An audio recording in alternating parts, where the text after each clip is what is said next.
రాజమహేంద్రవరం గ్రామీణంలో తిష్టవేసిన పెద్ద పులి ప్రజలకు కంటి మీద కునుకు లేకుండా చేస్తోంది. ఇప్పటివరకు తొర్రేడు ఆ పరిసర పొలాల్లో సంచరించిన బెబ్బులి ఇప్పుడు మకాం మార్చింది.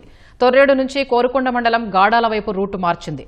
పాదముద్రల ద్వారా పెద్ద పులి గాడాల వైపునకు వచ్చినట్లు అటవీ అధికారులు గుర్తించారు. పులి జాడ కోసం అధికారులు అన్వేషిస్తున్నారు.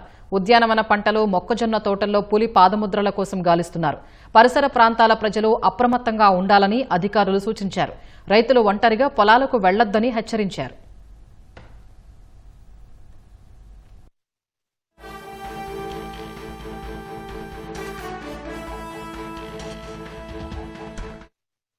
తూర్పుగోదావరి జిల్లా కోలమూరు పరిసర పొలాల్లో పెద్ద పులి సంచారానికి సంబంధించిన మరింత సమాచారం మా ప్రతినిధి సాయికృష్ణ ప్రత్యక్ష ప్రసారం ద్వారా అందిస్తారు.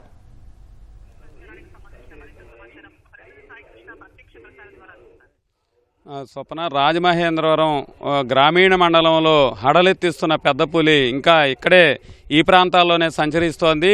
తొర్రేడు పరిసర ప్రాంతాల్లో పెద్ద పులి 3 రోజులుగా సంచరించింది. దాని పాదముద్రలంతా కూడా అటవీ శాఖ అధికారులు సేకరించారు. అక్కడ ఒక మొక్కజొన్న తోటలో అది కాసేపు సేదతీరినట్టు పడుకున్నట్టు కూడా మొత్తం ఒక నీరు తడిపెట్టిన మొక్కజొన్న తోటలో అది పడుకున్నట్టు ఆనవాళ్ళు అయితే ఉదయం గుర్తించారు. ఆ తర్వాత దాన్ని ఎటువైపు పయనించిందనేది కూడా అటవీ బృందాలు అయితే గాలించాయి. పాదముద్రలు ఆధారంగా ఒక 6-7 కిలోమీటర్లు ప్రయాణించి రాజమహేంద్రవరం, కోరుకొండ 2 మండలాల సరిహద్దుల్లోని గాడాల, కోలమూరు ఈ పరిసర ప్రాంతాల్లో పెద్ద పులి సంచరించినట్టు కూడా పాదముద్రలు అటవీ అధికారులు సేకరించారు. తూర్పుగోదావరి జిల్లా అటవీ అధికారి ప్రభాకర్ రావు ఆధ్వర్యంలో బృందాలు అయితే గాలిస్తున్నాయి. దీనికి సంబంధించి ప్రభాకర్ రావు ఉన్నారు, వారిని అడిగి తెలుసుకుందాం. సార్ చెప్పండి సార్, ఇప్పుడు పెద్ద పులి ఎటువైపు నుంచి ఎటు వచ్చింది, ఇప్పుడు ఎక్కడ ఉందనేది మీరు ఒక అంచనాకు వచ్చారు? అది 31st శనివారం నాడు ఈవినింగ్ మనకి వెస్ట్ అటువైపు గోదావరి అవతల వైపు ఉన్న ఇటుకలపాడు ఏరియా నుంచి కొండేపూడి ఈ తూర్పుగోదావరి జిల్లాకి వచ్చిందని క్రాస్ అయింది. సో 1వ తారీఖు ఆదివారం నాడు మార్నింగ్ తొర్రేడులో ఒక 3 క్యాటిల్ని కిల్ చేసింది. దాంట్లో కిల్ చేసింది కానీ ఒక చిన్న లేగదూడను మాత్రమే కన్జ్యూమ్ చేయడం జరిగింది. సో నిన్న వరకు అంటే 2వ తారీఖు వరకు దానికి దగ్గరలో 3-4 కిలోమీటర్ల దగ్గరలో వెంకటనగర్ అని ఉంది, ఆ ప్రాంతాల్లో తిరుగుతుంది. అక్కడ మొక్కజొన్న పంటలలో అది దాక్కుని ఉంది. డ్రోన్ కెమెరాతో మేము వెరిఫై చేయడం జరుగుతోంది. ఓపెన్ ఏరియాలో ఉంటే డ్రోన్కి కనబడుతోంది కానీ ఇది మొక్కజొన్న దాంట్లో ఉన్నప్పుడు మనకి ట్రేస్ అవుట్ చేయలేము అది. సో ఇవాళ పొద్దున్న వరకు ఈ గాడల, కోలమూరు ప్రాంతంలోకి వచ్చినట్టుగా పగ్ మార్క్స్ ద్వారా వెరిఫై చేస్తే దొరికింది. సో ఇది ఈ ప్రాంత ప్రజలు, రైతులు ముఖ్యంగా వాళ్ళ పశువుల్ని ఇంటి దగ్గరే కట్టుకోండి. రాత్రులప్పుడు ఒంటరిగా బయటకు వెళ్ళొద్దు. అసలు రాత్రులప్పుడు మూమెంట్ని రిస్ట్రిక్ట్ చేసుకోండి. పగళ్ళు 8 దాటిన తర్వాత బయటకు వచ్చి వాళ్ళ పనులు మామూలుగా చేసుకోవడంలో అభ్యంతరం ఏమీ లేదు. ఎక్కడి నుంచి ఇది వచ్చి ఉండొచ్చు? అట్లాగే దీన్ని మీరు దాన్ని గుర్తించేందుకు అంటే మీరు మొన్న మాట్లాడుతున్నప్పుడే కూడా ప్రజాప్రతినిధులు మీరంతా మాట్లాడడం మీ దగ్గర నుంచి కూడా వెళ్ళింది. అది ఎటువైపు వెళ్ళే అవకాశం ఉంది? తిరిగి దాన్ని జాడ కనుక్కునేందుకు లేకపోతే బంధించేందుకు మీరు అటవీ శాఖ తరపున ఏం చర్యలు తీసుకుంటున్నారు? సో అది జనవరి 20వ తారీఖు నుంచి ఏలూరు జిల్లాలో మనకి అశరావుపేట ఏరియా నుంచి ఏలూరు జిల్లాకి జంగారెడ్డిగూడెం, కన్నాపురం రేంజ్ జ్యూరిడిక్షన్లో, పోలవరం జ్యూరిడిక్షన్లోకి వచ్చింది అది. సో అది తర్వాత ఇటువైపు మన జిల్లాకు రావడం జరిగింది. మనం దాని మూమెంట్ ఎక్కడైతే ఉందో దాని దగ్గర ట్రాప్ కెమెరాస్ కావాల్సినవి మనం పెడుతున్నాము. వాటిని బంధించడం కోసం ట్రాప్ కేజెస్ అనేవి కూడా అరేంజ్ చేశాము. ఎమర్జెన్సీ సిచ్యువేషన్లో మనం తీసుకోవాల్సిన జాగ్రత్తలన్నీ మనం తీసుకున్నాం.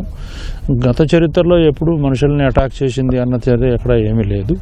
మనం క్యాప్చర్ చేసిన కంటే అవి వెనక్కి వాటి దారిని అవే వెళ్ళిపోవడం అనేది తెలిసిన ఇంతవరకు ఎక్కడ జరిగిన మన స్టేట్లోనే కాదు, వరల్డ్ కంట్రీ మొత్తం మీద. సో పబ్లిక్ ఎక్కడ వర్రీ అయిపోయి మన మీదకి వస్తుందేమో, ఇంట్లోకి వస్తుందేమో అనే భయం చెందాల్సిన అవసరం అయితే లేదు. మా రిక్వెస్ట్ ఫారెస్ట్ డిపార్ట్మెంట్ తరఫు నుంచి పబ్లిక్కి, పోలీస్కి, మీడియా పీపుల్ ద్వారా ఏంటంటే పబ్లిక్ ఎక్కువ భయాందోళనలు మీడియా ద్వారా, ఈ వీళ్ళ ప్రకటనలు యూట్యూబ్ల ద్వారా, సోషల్ మీడియా ద్వారా మాత్రమే జరుగుతోంది.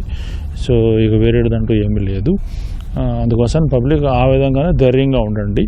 అందరూ చెప్పిన మాట విని మీరు భయాందోళనకి గురవ్వద్దు. ఏదైనా మీకు డౌట్ ఉంటే లోకల్గా ఉన్న మా ఫారెస్ట్ డిపార్ట్మెంట్ వాళ్ళని సంప్రదిస్తే మేమే ఎప్పటికప్పుడు అప్డేట్స్ ఇస్తున్నాము. కలెక్టర్ గారు, ఎస్పీ గారు, పోలీస్ అధికారులు అండ్ లోకల్ విఆర్ఓ, పంచాయతీ సెక్రటరీలు వీళ్ళందరూ తహసీల్దార్ మేము అందరం కోఆర్డినేట్ చేసుకుంటూ గ్రూపుల్లో ఒకరికొకళ్ళు షేర్ చేసుకుంటున్నాం. మా రిక్వెస్ట్ ఏంటంటే భయాందోళనకి గురవ్వాల్సిన పని లేదు. ఇప్పుడు దారి తప్పి వచ్చింది ఆ పులి, తిరిగి మళ్ళీ దాని గమ్యస్థానానికి వెళ్లకుండా అన్ని ఊర్లు తిరుగుతూ ఉంది, సంచరిస్తోంది. మళ్ళీ తిరిగి దాని గమ్యస్థానానికి చేరుకునే అవకాశం ఎంత మేర ఉండొచ్చు అంటారు? సో ఖచ్చితంగా అది కొత్త ప్రాంతాలను వెతుక్కుంటూ ఇక్కడికి వచ్చింది. దానికి పబ్లిక్ డిస్టర్బెన్స్ ఉన్న ప్రాంతాలను అది ఎప్పుడు రాదు, అది అడవి ప్రాంతాల్లోకే వెళ్ళిపోతుంది, దాని ఆవాసం అది. సో దగ్గరున్న ప్రాంతాల నుంచి చాలా సుదూర తీర ప్రాంతాల నుంచి వచ్చే ఇంతకుముందు కూడా వచ్చిన సందర్భాలు కాగజ్ నగర్ ఏరియా నుంచి కూడా మన దగ్గరికి వచ్చింది, అక్కడ ఒరిస్సా నుంచి కూడా వచ్చాయి. జనసామర్థ్యం ఉండి ఫారెస్ట్ లేని రాజోలు ప్రాంతాల్లో కూడా మనకి కనిపించింది, ఏలేశ్వరంలో కనిపించింది. 2024 జనవరిలో మన నల్లజర్ల ఏరియాలో కూడా వచ్చింది. సో ఇవన్నీ వాటి ప్రాంతానికి వెళ్ళిపోయిన ఉదాహరణలే కనబడుతున్నాయి, కానీ మన పబ్లిక్లోకి వచ్చి అన్న ప్రాంతాలు ఏం లేవు. పబ్లిక్ అనవసరంగా ప్యానిక్ అవ్వద్దు, భయాందోళనకి గురి కావద్దు. సో ఇది ఖచ్చితంగా దాని దారిలోకి అది ఎటు వచ్చిందో అటు వెళ్ళిపోతుంది. ఒక విషయం ఏంటంటే పబ్లిక్ డిస్టర్బెన్స్ ఉండి పబ్లిక్కి అలవాటు పడి, లేకపోతే ఇక్కడ వాటికి ఆహారం క్యాటిల్ ద్వారా దొరికింది అనుకోండి, అది ఆహారం కోసమే వస్తుంది, వేరే దానికోసాన్ని కాదు. సో దానికి అవి లేకుండా చేస్తే దాని ప్రాంతానికి తొందరగా వెనక్కి వెళ్ళిపోయే అవకాశం ఉంటుంది. సో ఇక్కడ ఆ క్యాటిల్ లేకుండా మనము క్యాటిల్ మన ఇంటి దగ్గర కట్టుకుంటే అవి సేవ్, మనం అవ్వచ్చు. Thank you. ఇది ఆహారం కోసమే పెద్ద పులి దారిదేపు వస్తుంటాయి కాబట్టి పశువులు మీద దాడి చేస్తోంది. కాబట్టి తప్పనిసరిగా పశువుల్ని జాగ్రత్తగా ఉంచుకోవాలి. జనం అయితే భయభ్రాంతులకు గురవద్దు. వాటిని జాగ్రత్త చేసి ఆహారం దొరకకుండా చేస్తే తిరిగి అది వెనక్కి వెళ్ళే అవకాశం ఉంది. మా వైపుగా ట్రాప్ కెమెరాలు పెడుతున్నాం, బోన్లు పెడుతున్నాం.